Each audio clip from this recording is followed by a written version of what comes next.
Bueno, tenemos en línea a Fernando Iglesias, que es escritor, periodista, ex diputado. Vamos a conversar con él de esta situación, de este final del proceso de la ley de medios. Iglesias, buen día, ¿cómo le va? José Venegas nos saluda. ¿Qué tal? ¿Cómo está, Venegas? Bien, gracias por atendernos. Bueno, estamos en una etapa en la que el gobierno ya se considera como vencedor. Estamos próximos al 7D de una ley que festeja al señor Correa, que a su vez le dan un premio en La Plata por la libertad de expresión. ¿Cómo cree que queda la libertad de expresión o la posibilidad de los argentinos de informarse a partir de este viernes, ¿no? Bueno, ¿hasta dónde va a llegar el gobierno con esto? Es difícil saberlo. Que le den un premio de libertad de expresión a Correa en la Universidad de La Plata me parece coherente con habérselo dado primero a Chávez. Yo no sé realmente qué es lo que van a hacer exactamente, si se van a limitar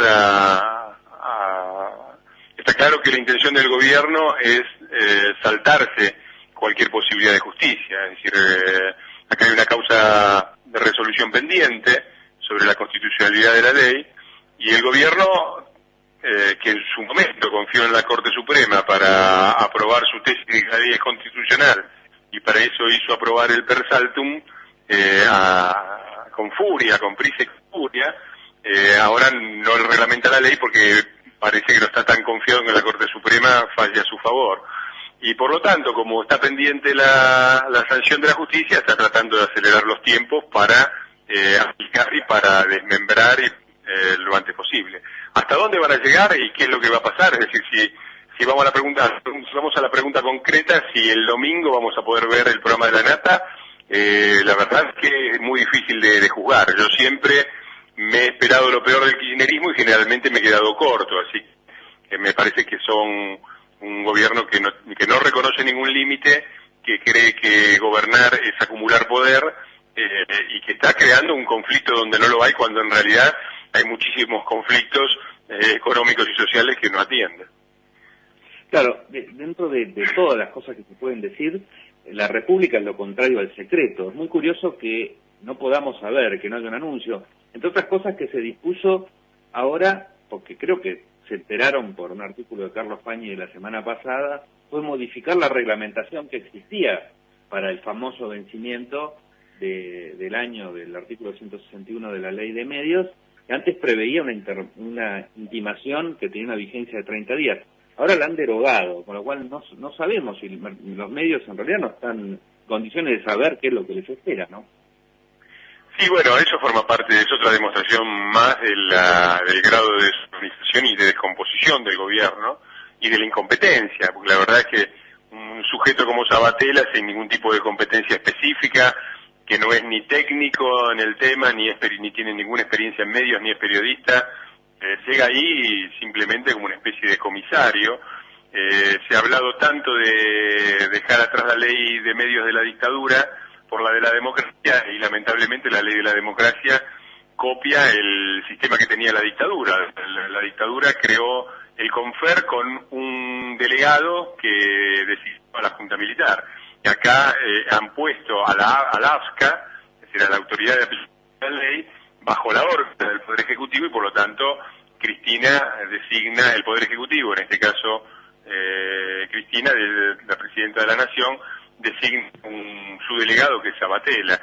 Y Sabatella la verdad es que sabe muy poco de este tema, y por lo tanto se anoticia de las cosas tarde y mal, y siguen haciendo este tipo de papelones. Pero bueno, un gobierno que se ha permitido desarticular completamente una Cámara, avasallando completamente cualquier atisbo de independencia del Poder Judicial, sumado a lo que ya venían haciendo para salvar a Vudú cuando sacaron de la causa a Ríbulo y destituyeron al Procurador de la Nación, Rigui.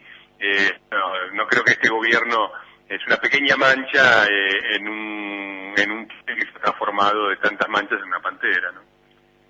¿Cómo ve la actuación de la Corte en este caso? Porque hay una situación de indefinición que le permite al gobierno actuar de hecho, que esto es lo que está pasando. De hecho, pensaban esto del per saltum para que la Corte los convalide, y ahora el plan es otro, ¿no? Que la Corte... Y ahí ha habido un movimiento, indudablemente ha habido un movimiento, todo lo que el oficialismo apuntaba claramente a que esto pasara rápidamente a la Corte sancionara la constitucionalidad. Algo se debe haber trabado para que ahora no reglamenten esa ley que sacaron con furia. Y me parece también que hay claramente una disputa dentro de la Corte y por lo tanto los fallos son ambiguos. El último ha sido en ese sentido también. Por un lado no le da la cautelar que pide Clarín, o sea, la prolongación de la cautelar no se la otorga, pero al mismo tiempo saca una acordada por la cual lo que falla es que el juez a cargo de la causa, las instancias judiciales, la Cámara a cargo de la causa, tiene que expedirse en un plazo, creo que la palabra que utiliza es inmediatamente, es decir, ya, ahora, inmediatamente es ya, ahora, no dentro de un mes, dentro de 2 meses. Y dice también que las partes involucradas en su actuación tienen que ceñirse a la espera de esa resolución. Lo dice el lenguaje jurídico un poco confuso para los legos como yo, pero lo dice con absoluta claridad. Así que evidentemente hay una especie de empate técnico probablemente dentro de la Corte entre sectores que ven la cuestión de una manera y las que la ven la cuestión de la constitucionalidad de la otra. Lo que está claro es que al gobierno no le importa nada lo que dice su famosa y gloriosa Corte de Justicia, y por lo tanto la Corte Suprema de Justicia le dice al juez falle y falle inmediatamente. El gobierno trata de tomar medidas antes de que el juez falle, desconociendo a la Corte, como lo hicieron también con otras resoluciones tanto o más importantes de la Corte, como por ejemplo la que atañe al 82% de reconocimiento a los jubilados. El 82% de los jubilados es un fallo de la Corte Suprema que el gobierno está ignorando olímpicamente, para decirlo de una manera educada, ya desde hace años. Así que me parecía, y también otra de las grandes mentiras de este gobierno, que por un lado llegó prometiendo que la justicia argentina iba a ser la de una Corte Suprema que definían impecable, y termina con todas las causas del gobierno en manos de Ollarvide, y Ollarvide mofándose de todos los argentinos, diciéndole que le pregunten a Dios cómo es que todas las causas caen en su juzgado. Sí, yo creo que no hay un antecedente de una burla tan grande, ¿no?, al Poder Judicial en los últimos años. Ahora, alguien puede pensar, leyendo la ley, porque creo que hay gente que le pasa esto, ¿no?, que realmente hay una intención de sumar todas las voces. ¿Hay algo en la ley que, más allá de la actuación del gobierno para imponerla, tenga esta intención, o es una ley hecha directamente con un fin como el que estamos viendo, ¿no? Si la intención del gobierno fuera ampliar la pluralidad de voces, podría empezar por Canal 7, podría empezar por la publicidad de Fútbol para Todos, podría empezar por Radio Nacional. Es un poco difícil de creer que un gobierno que utiliza los medios del Estado como si fueran medios gubernamentales y medios de propaganda estalinista gubernamental, porque que en el entretiempo de los partidos de fútbol de gran audiencia se pasen publicidades en contra de la oposición, es realmente una conducta estalinista. Así que si el gobierno quiere pluralidad de voces, lo que podría hacer es abrir a la pluralidad de voces Canal 7, en vez de seguir repitiendo hasta el cansancio Fútbol para Todos, 6, 7, 8 y los programas de Wirtz. Con respecto a esto, me parece que además es muy claro. El gobierno, de entrada, esto lo denunciamos en su momento quienes realmente formábamos parte de la oposición y votamos en contra, aunque dentro de quienes se decían de oposición hubo muchos votos a favor. El gobierno apunta a la consolidación de un monopolio, del peor de los monopolios, que es el monopolio estatal, y en este caso es un monopolio gubernamental, porque la distinción entre Estado, gobierno, partido y líder mesiánico, es decir, Cristina, es prácticamente inexistente. El Estado es Cristina.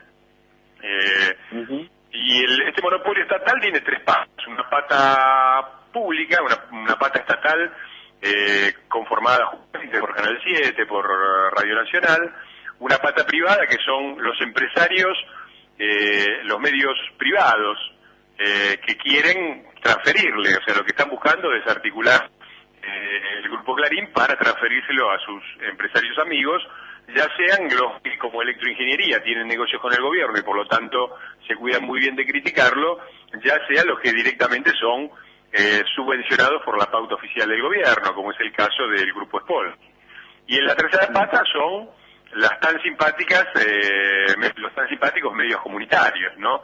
Ahora, ahí hay que decir dos cosas. La primera es que esos medios comunitarios no tienen ninguna sustentabilidad económica y por lo tanto van a tener que ser subsidiados con impuestos que pagamos todos y que administra este gobierno. Por lo tanto, es bastante fácil saber qué tipo de opinión van a tener con respecto al gobierno. No hay más que ver el modelo que ya han aplicado en la radio de las Madres de Plaza de Mayo.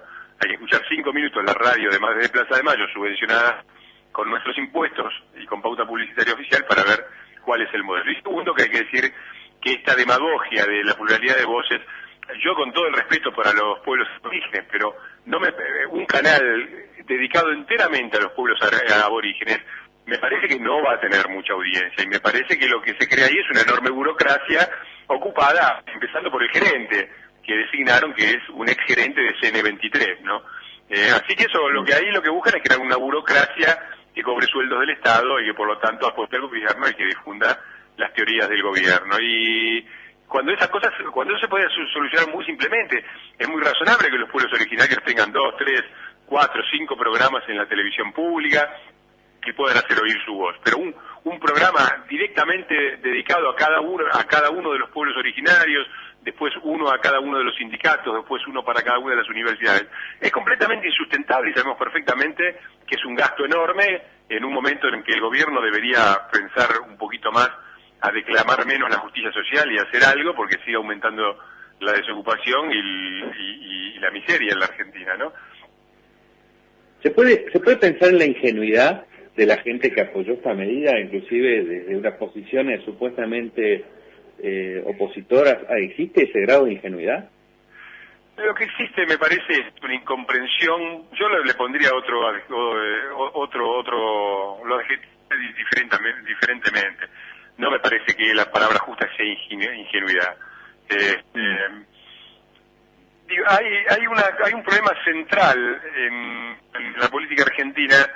Yo en la década del 90 me la pasé diciendo que el problema de la Argentina no era Menem, sino el menemismo intrínseco de la sociedad argentina. Y creo que estamos en lo mismo. El problema de la Argentina no es el kirchnerismo, el problema es el kirchnerismo intrínseco de la sociedad argentina, que hace muchas fuerzas que se dicen de izquierda sean en realidad nacionalistas, populistas y por lo tanto estatistas, industrialistas, etcétera. Una concepción de mediados del siglo pasado que la izquierda moderna ha abandonado en todo el mundo. Y dentro de esto está la idea de que todo lo que hace el Estado es bueno y todo lo que hace lo privado es malo, lo que es una idea bastante paradójica viniendo de la izquierda, considerando que en la Argentina se cometió un genocidio y lo cometió el Estado Nacional. Me parece que hay muchos sectores que se dicen de izquierda, en particular el Partido Socialista y Proyecto Sur, que votaron a favor, víctimas de esta incomprensión, ingenuidad, dámosle nombres amables. Y que me parece que ahora es curioso que esos grupos ahora ninguno salga, estén todos escondidos abajo de la mesa y nadie salga a defender la ley de medios que votaron con tanto entusiasmo. Me parece que es una admisión de culpas y yo espero que sirva para no seguir cometiendo estos errores, porque hace muy poco los vimos cometer nuevamente en el caso de la confiscación de Repsol y YPF, ¿no? Uh-huh. Así como este es un tema que ha creado el gobierno, que es solamente una preocupación del gobierno, el 7D, ¿a la gente le importará lo que pasa con Clarín, digamos el avance sobre los medios? ¿Será un problema una cuestión de preocupación de la gente común? Lo primero que hay que decir es que el gobierno haría bien en preocuparse de otras cosas. Lo segundo es que me parece que sí, que por primera vez la gente, yo por lo menos me guío por los carteles que vi el 8N, que tenían reivindicaciones concretas, ¿no? De salariales, de los jubilados, del transporte, o sea, cosas que afectan directamente la calidad de vida, pero tenía también reivindicaciones metodológicas, republicanas, digamos, ¿no?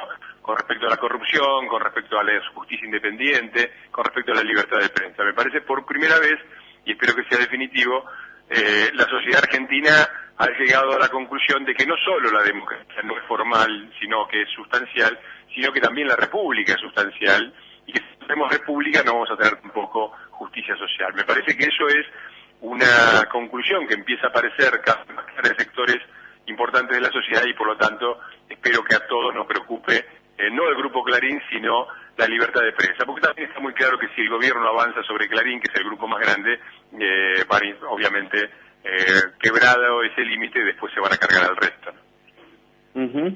Y la última es, ¿cree que el gobierno se salva si consigue hacer a partir de la semana que viene que todo el país sea un gran 678 informativo, se zafa de sus problemas enormes que tiene todos los frentes abiertos? Me parece que el gobierno justamente, cuanto más poder acumula, más queda al desnudo. Sacaron el 54%, obtuvieron la mayoría en las cámaras, es decir, todo se les acabó, y con eso se les acabó la excusa de la oposición que ponía palos en la rueda, del grupo A, si ya no pueden decir nada, han gobernado 9 años, si la excusa del es poco tiempo también se acaba, es el ciclo político más largo democrático de la historia argentina, 12 años, ningún ciclo, ni siquiera el primer Perón tuvo 12 años, no los tuvo Menem, no los tuvo nadie. Así que se les acaba la excusa de la oposición que pone, se les acabó ya la oposición que pone palos en la rueda, se les acabó la de poco tiempo para cambiar las cosas, las tareas pendientes, y si aniquilan la libertad de expresión, se les va a acabar también la excusa del grupo monopólico que es responsable de todos los desastres de la Argentina. Me parece que el gobierno no se da cuenta que se está metiendo en un callejón en el cual queda cada vez más clara la concentración del poder y por lo tanto la responsabilidad del gobierno en todos los desastres que suceden hoy en la Argentina, que son enormes, sociales, de transporte, de comunicación, de desorganización, de educación. Me parece que eso lo tienen todos los argentinos delante de la vista todos los días, y cada vez tienen un gobierno más desnudo, que cada vez concentra más poder y que cada vez es por lo tanto más responsable. Fernando Iglesias, muchísimas gracias. No, gracias.